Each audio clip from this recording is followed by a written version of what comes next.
Hello everyone, সবাই কেমন আছেন? আসলে সবাই ভালো আছেন আর আমি ভীষণ ভালো আছি। আমি এখন রান্না করব রুই মাছের ঝাল। তো তার জন্য আমি মাছগুলোকে ভেজে তুলে নিচ্ছি। আর এই মাছ ভাজার তেলেই আমি ছোটো ছোটো করে কুচনো পেঁয়াজ ভেজে নেব। পেঁয়াজটা ভাজা হতে থাক আর আমি এদিকে মশলাটা রেডি করে নিই। নিয়ে নিয়েছি টক দই, পরিমাণ মতো লঙ্কার গুঁড়ো,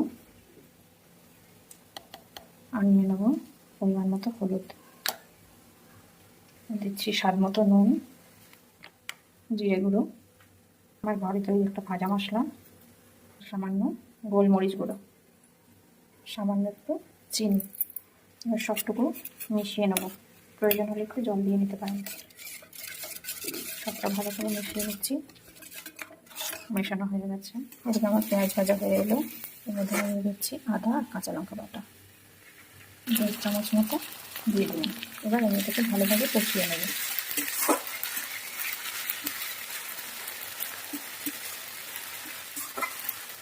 কষানো হয়ে গেছে। এবার আমি এর মধ্যে দিয়ে দিলাম মেশানো টক দই আর মশলার বাটি ধোয়া জলটাও আমি দিয়ে দিলাম। ঝোল ফুটে গেছে। এবার আমি ভাজা মাছগুলো দিয়ে দিলাম। ফ্লেমটা কমিয়ে 10 মিনিট মতো ফুটতে দিলাম। তো ফুটে গেলেই রেডি হয়ে যাবে আমার রুই মাছের ঝাল। হয়ে গেছে, এবার আমি নামিয়ে নিচ্ছি। দেখতে যতটা সুন্দর হয়েছে খেতেও কিন্তু ততটাই সুন্দর হয়েছে। তো আজকের মতো আসি, দেখা হবে অন্য কোনো ভিডিওতে। সবাই ভালো থাকবেন, সুস্থ থাকবেন।